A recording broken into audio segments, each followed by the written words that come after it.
I've done some Amazon shopping, and I've got an Amazon book in the mailbox. Hey, and then sometimes I wonder why I do the things I do. Anyway, this is Frankenstein. Ever hear of it? This is the Harper Collins Pretty Books Painted Edition series. They've produced 4 books: Frankenstein, The Wizard of Oz, The Great Gatsby, and The Return of Sherlock Holmes. And I've seen people post them on different book groups on Facebook, and they look kind of neat.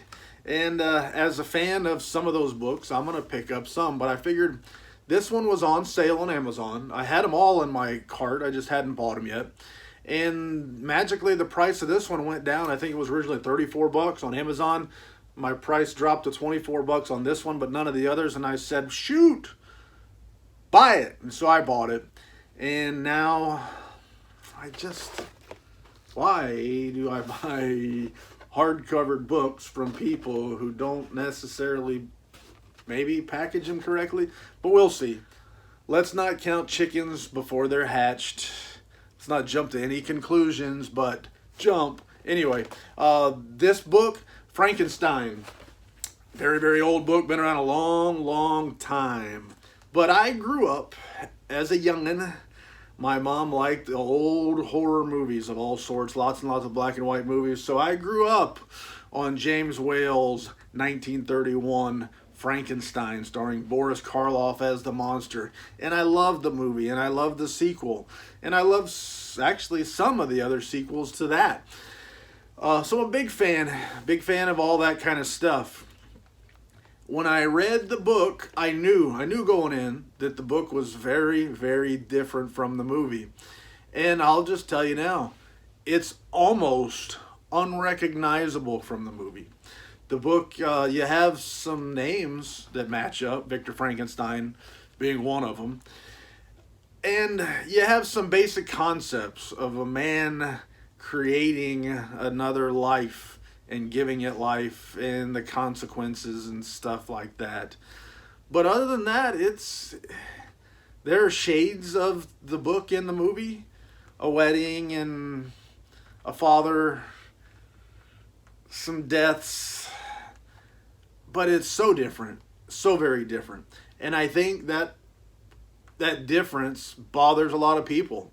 They either say, oh, the movies completely misrepresent the book. They do the book a disservice, or they say, oh, the book's horrible because I like James Whale and Boris Karloff and the Frankenstein that I've dressed up as for Halloween and that I see in costumes and all that kind of stuff. And I say this, they're very different. That doesn't mean that they're both not excellent. So I love the movie. I loved lots of the movies, but I also loved the book.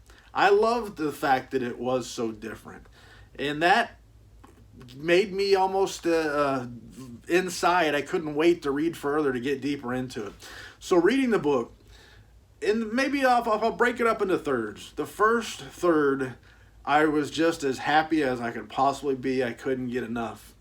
The second third, the middle, I started thinking, man, this Victor Frankenstein guy is soft.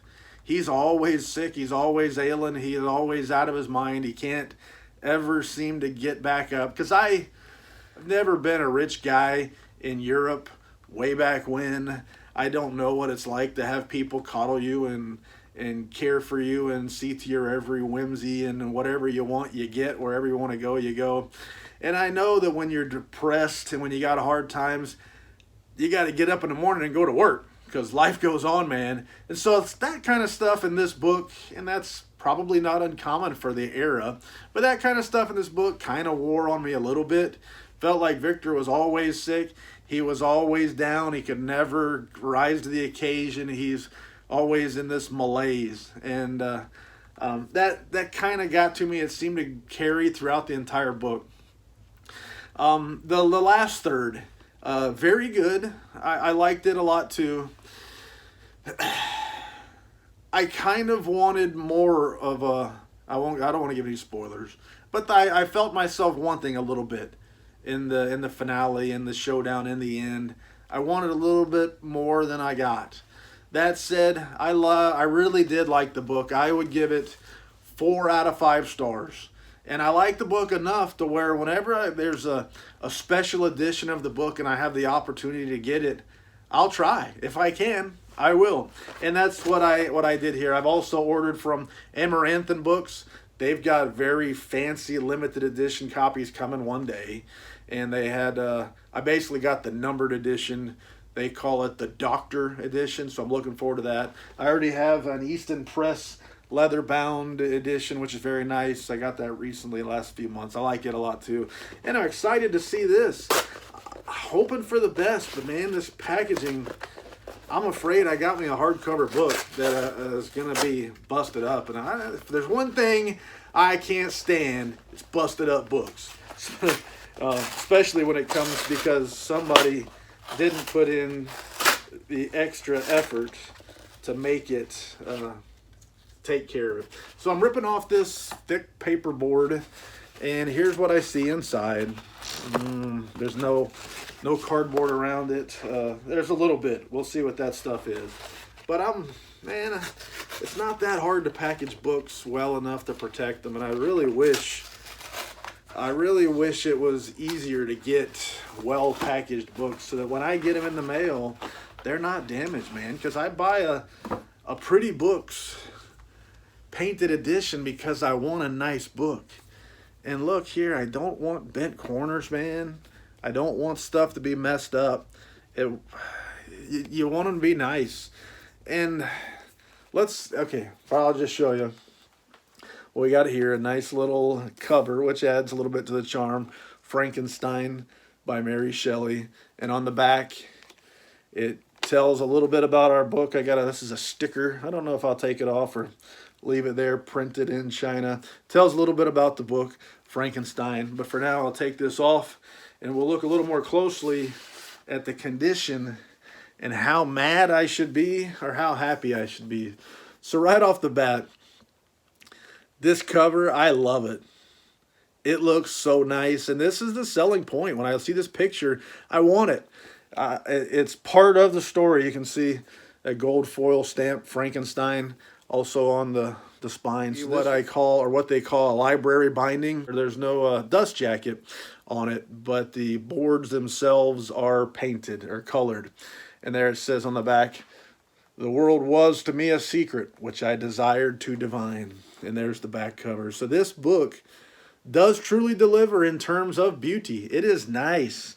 It looks so nice. And there's the spine. So when it's sitting on the shelf, that's what you see. And so far, the only complaint I got is that the folks at Amazon don't seem to really care about getting it to you. So I got a little slight dents there on the corners. I feel like I kind of came out better than I should have. And I should have known better. There's this stuff is relatively unprotected in the box. So you got gold page ends. I don't know if that's what the actual material is. Their website just says gold.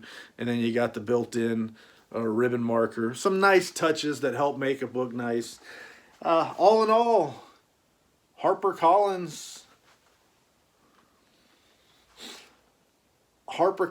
Pretty Books. This one's nice. I'm glad I got it. And I'm going to go out now and I'm going to buy The Wizard of Oz, The Return of Sherlock Holmes, and probably The Great Gatsby. And just to show you a little farther, our end paper's there, place where you can write in, "This pretty book belongs to." Don't write on the books. If it's in your house, if it's on your bookshelf, we know who it belongs to. Ought to. Anyway, the artist is Lacey Fowler, and as I showed you, the covers are very nice. Their website does talk about, I don't remember the exact wording, but it implies that there is some stuff going on inside. So I'm flipping through briefly to see what they're talking about, and this conceivably may be what they're saying when they say decorative interior pages. They might be talking about stuff like this, but I don't know. I've seen pictures of the cover online. I haven't seen any pictures from inside, and right there we go. A bit of an illustrated page right there. I think that's looks like the cover art, although it's different colors. And for those of you who ask. A lot of people want to know, what's it look like when I'm going to read it? How big are them letters? How big is the font? And how readable is it? Well, that's what you're going to see here. Another thing people ask about is the binding. Let's see. And I can't see the binding all the way up to the ends to tell, is it sewn or is it glued? I'm assuming it is a glued binding, but anyway, I can't really see. There are quite a few pages where you'll have quotes from the book. I assume they all are that way, that include also the cover art. So it does look nice, and on the back of them it'll have that same image. It does look nice. I wouldn't call it an illustrated book. In my opinion, I wouldn't call it an illustrated book, because you got a bunch of copies of the same pictures is the way it looks. And here's another example. That's the back of the book right there inside. So you got pictures inside, but not unique pictures inside that I can find. And I'm almost done flipping through it, but this Pretty Books edition, quite a few pictures inside, but they're all either the front or the back. And that's it. So this Pretty Books edition of Frankenstein, I say guaranteed buy it. I paid $24 on Amazon. I'd rather spend a little bit more and buy it somewhere where they're going to package that thing up right and get it to me in great shape in a box. It's a very nice book. I'm glad to have it. Glad to have it on my shelf. I'm glad the condition isn't so bad that I can't tolerate it. But other than that, I can think of no more lies to tell. Thank you for watching. Thank you for your time, and c'est la vie, baby.